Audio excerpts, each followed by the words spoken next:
You're listening to the Quint podcast.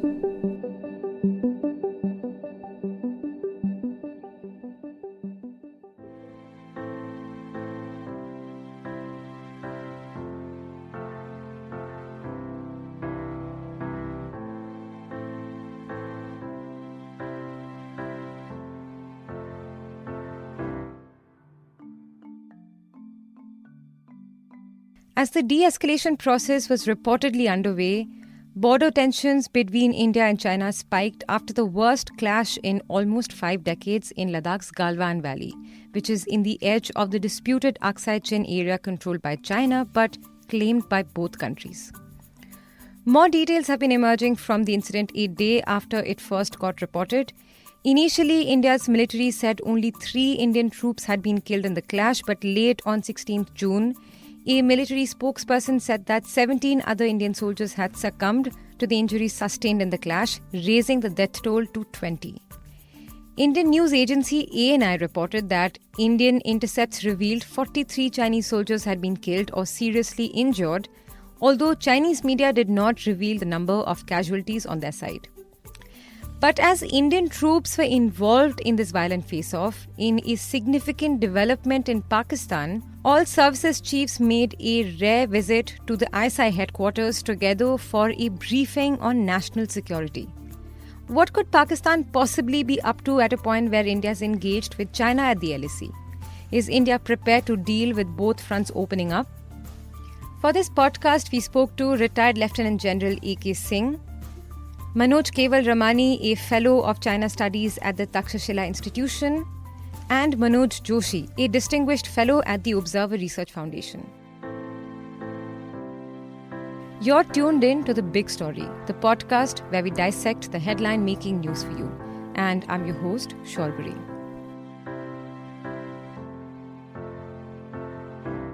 Since the beginning of the standoff around April end and early May, soldiers have been clashing at the Himalayan border without firearms. The reason both armies patrol without firearms is because of confidence-building measures agreed upon by both nations to minimize risks of a flare-up. Even in the recent clash, what reports say happened is Indian and PLA soldiers allegedly went at each other with rocks, iron rods, clubs and fists and even sticks with barbed wires.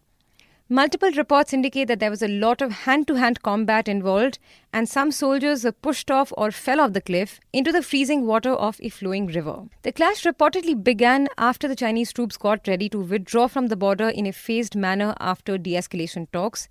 The commanding officer of 16 Bihar Regiment had gone to the standoff point with 50 soldiers to check if the Chinese troops had indeed retreated. And as the troops proceeded to demolish the illegal Chinese structures on the Indian side of the LAC, the PLA soldiers returned in larger numbers to attack the Indian troops.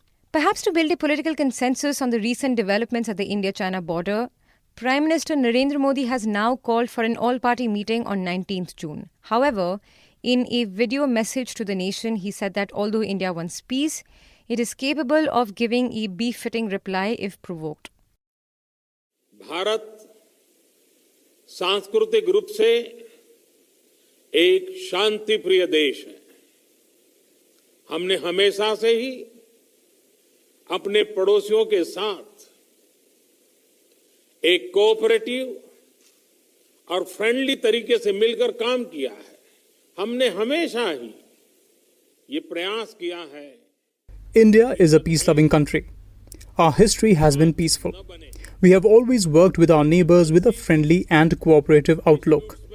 We have always ensured that differences don't turn to disputes.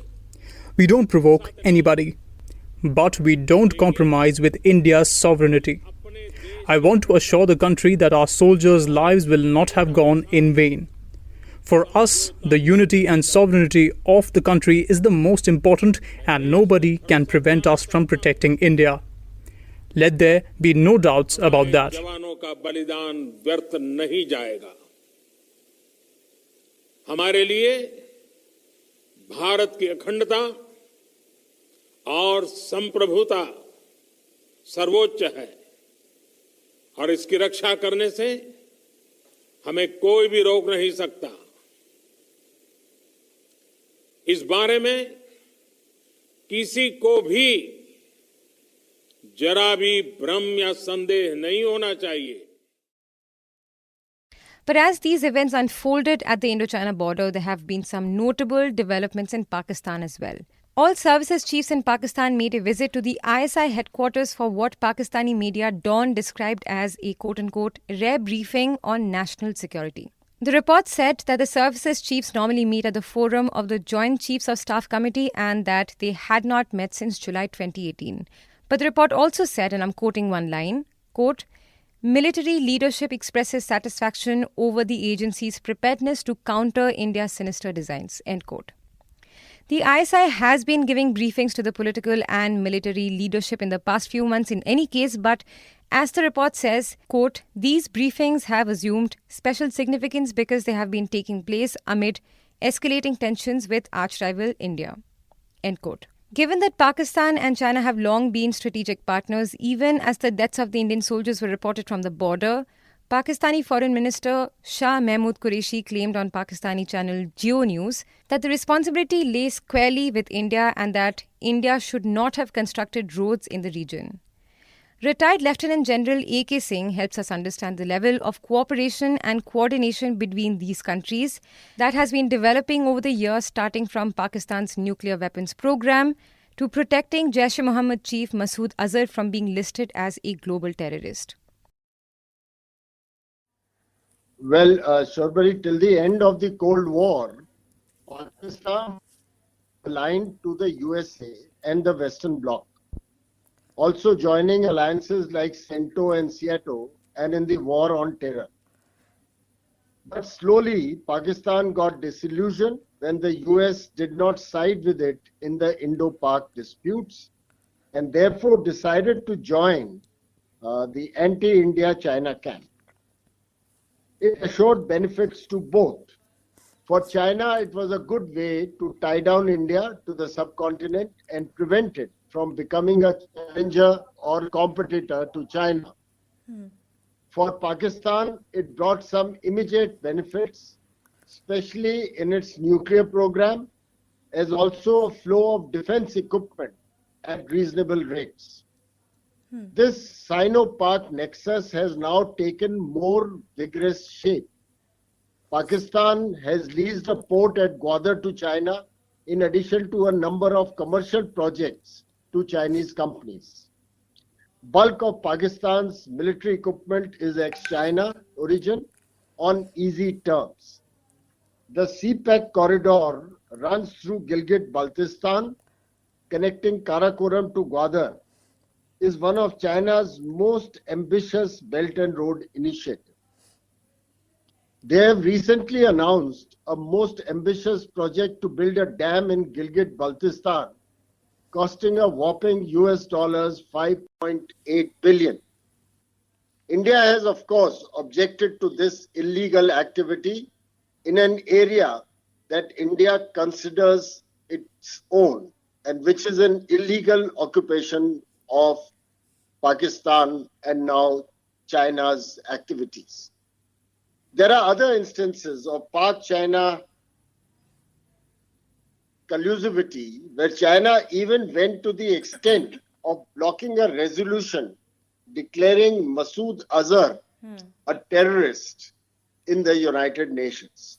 So that is the kind of Pak-China nexus that is developing on either flanks of India. While India has been engaged with China in Ladakh, Pakistani forces have been pushing for state-controlled proxies to destabilize Kashmir and also conducting ceasefire violations along the LOC.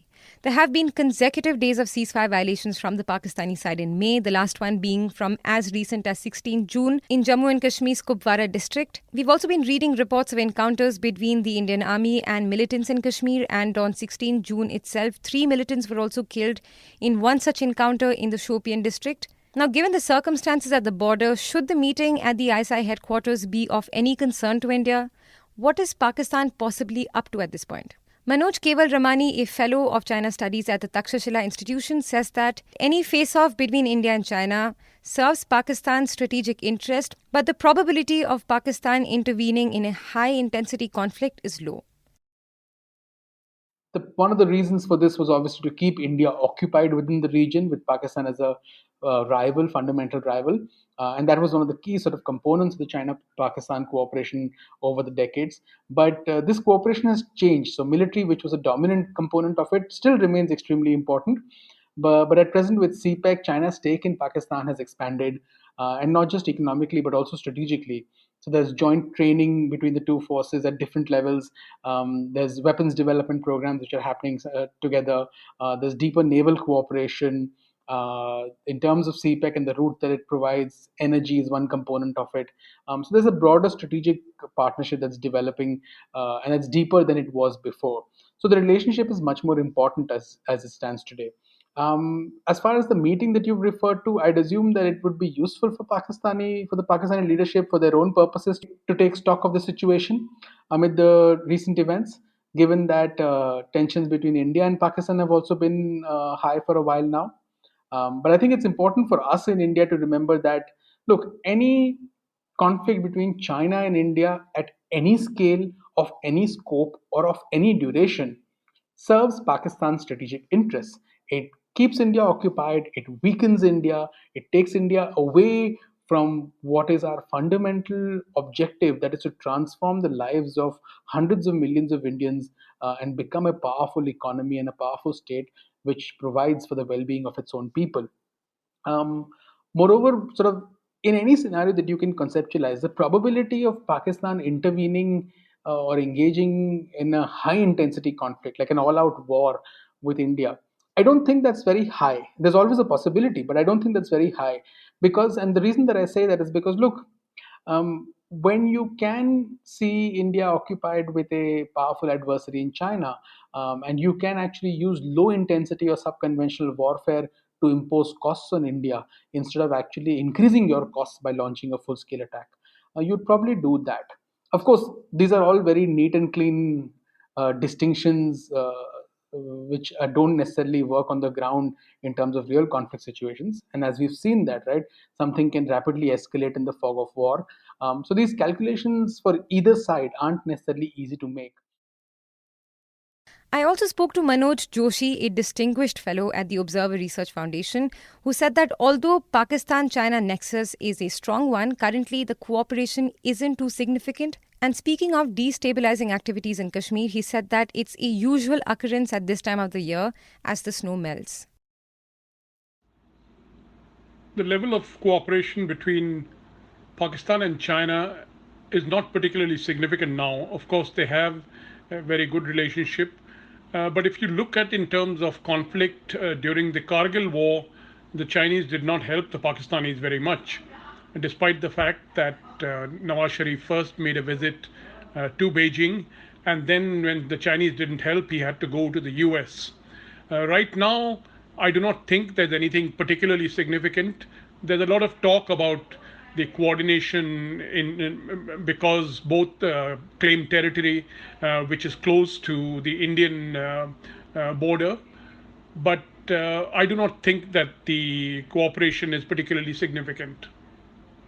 I think what is happening in Kashmir is something that happens on a regular basis at this time of the year. When the snows melt, you have more infiltration coming in and more activity. And the violations along the line of control are really to aid the infiltration. So I do not see anything unusual in Pakistani activity in Jammu and Kashmir.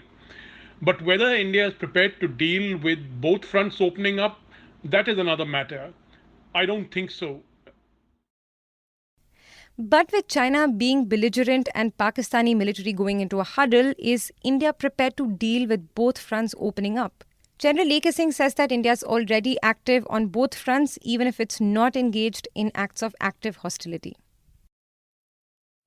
Well, in a way, we are active on both fronts already, even though we may not be in a state of active hostilities with either China or Pakistan. Let me state upfront that the Indian Armed Forces are fully capable of dealing with such a situation as exists today, having taken into account such a scenario as part of its contingency planning.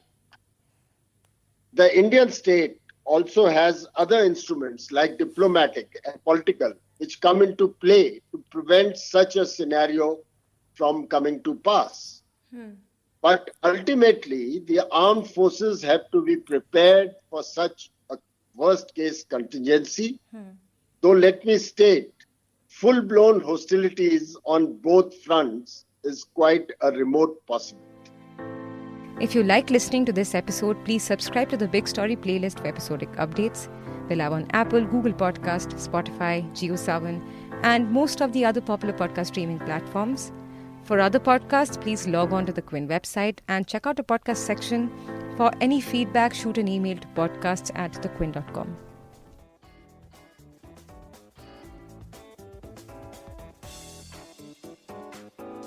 Thanks for listening. Log on to the Quint's website and check out our other podcasts.